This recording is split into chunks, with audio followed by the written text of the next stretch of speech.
بسم اللہ الرحمن الرحیم۔ بسم اللہ الرحمن الرحیم۔ السلام علیکم ورحمۃ اللہ وبرکاتہ۔ عزیز طلبہ، امید ہے آپ خیر و عافیت سے ہوں گے۔ اللہ تبارک و تعالیٰ آپ کو ایمان اور عافیت والی زندگی نصیب فرمائے۔ تو عزیز طلبہ، آج ہم سبق نمبر 67 کو پڑھنے جا رہے ہیں، جس کا عنوان ہے مبتدیہ کے احکام۔ مبتدیہ کے احکام۔ اس سے پہلے کہ ہم سبق کی تفصیل کی طرف آتے ہیں مصنف رحمۃ اللہ علیہ کی عبارت کی طرف۔ عبارت کچھ یوں ہے: وَلَوْ مُبْتَدِئَةً فَحَيْضُهَا عَشَرَةٌ وَنِفَاسُهَا 40۔ ترجمہ: اور اگر عورت کو پہلے ہی پہل استحاضہ ہو جائے تو اس کا حیض ہر مہینے 10 دن اور نفاس 40 دن ہوگا۔ یہ تھا عبارت اور ترجمہ۔ اب ہم آتے ہیں سبق کی تفصیل کی طرف۔ آج کے سبق کے اندر ہم پڑھیں گے نمبر 1، اگر کوئی عورت بلوغ کے ساتھ ہی مستحاضہ ہو جائے تو اس کا کیا حکم ہے۔ نمبر 2، اگر کوئی عورت پہلی ولادت پر مستحاضہ ہو جائے تو اس کا کیا حکم ہے۔ نمبر 1، اگر کوئی عورت بلوغ کے ساتھ ہی مستحاضہ ہو گئی، یعنی اس کا حیض بلوغ 10 دن سے تجاوز کر گیا اور مستمر ہو گیا، یعنی پہلی مرتبہ جب وہ بالغ ہوئی اس کو خون آیا حیض کا، تو وہ پہلی مرتبہ ہی مستمر ہوا،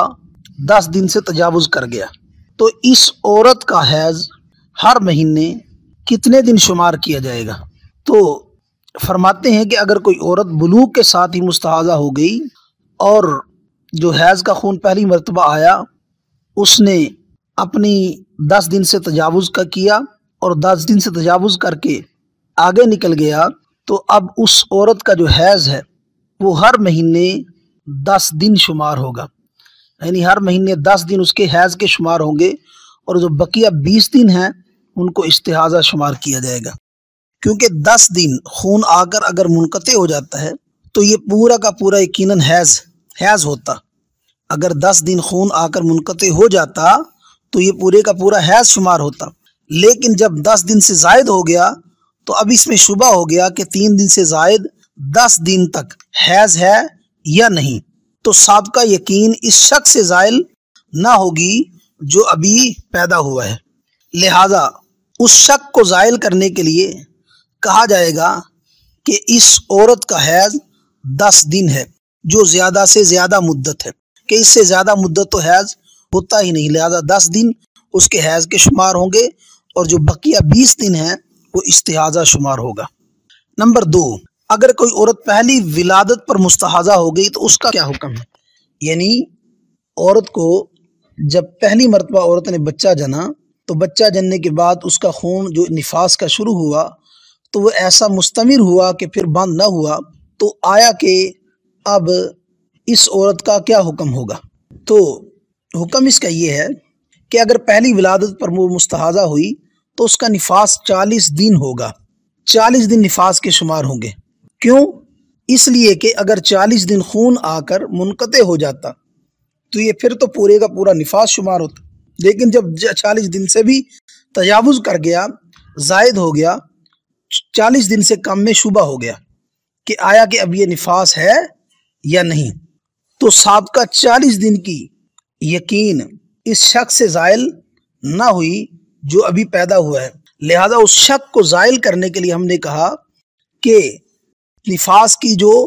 اکثر مدت ہے وہ 40 دن ہے، لہذا 40 دن اس کے نفاس کے ہوں گے اور جو بقیہ دن ہیں وہ استحاضہ شمار ہوگا، 40 دن اس کے نفاس کے شمار ہوں گے اور بقیہ وہ استحاضہ شمار ہوگا۔ تو یہ تھا آج کا سبق، جس کے اندر ہم نے 2 باتیں پڑھی کہ اگر کوئی عورت بلوغ کے ساتھ ہی مستحاضہ ہو گئی، یعنی پہلی مرتبہ جو ہی خون آیا بالغ ہونے کے ساتھ ہی، تو وہ ایسا مستمر اور جاری ہوا کہ وہ 10 دن سے بھی تجاوز کر گیا، اب 10 دن اس کا حیض شمار ہوگا ہر مہینے،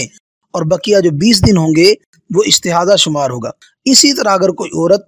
پہلی مرتبہ ولادت کے موقع پر مستحاضہ ہو گئی، یعنی پہلی مرتبہ جب اس نے بچہ جنا تو بچہ جننے کے بعد اس کا خون جو جاری ہوا تو وہ 40 دن سے بھی تجاوز کر گیا، تو لہٰذا اب اس عورت کے لیے کیا حکم ہوگا، تو فرماتے ہیں کہ جو 40 دن ہیں وہ تو نفاس کے شمار ہوں گے، جو اکثر مدت ہے نفاس کی بقیہ اس کا استحاضہ شمار ہوگا۔ تو عزیز طلبہ، یہ تو ہمارا آج کا سبق۔ اللہ تبارک و تعالیٰ تفقہ فی الدین نصیب فرمائے، دین کی صحیح سمجھ نصیب فرمائے، دین کو سمجھ کر اس کے مطابق عمل کرنے کی توفیق نصیب فرمائے اور اس کی اشاعت کرنے کی توفیق نصیب فرمائے۔ وآخر دعوانا ان الحمد للہ رب العالمین۔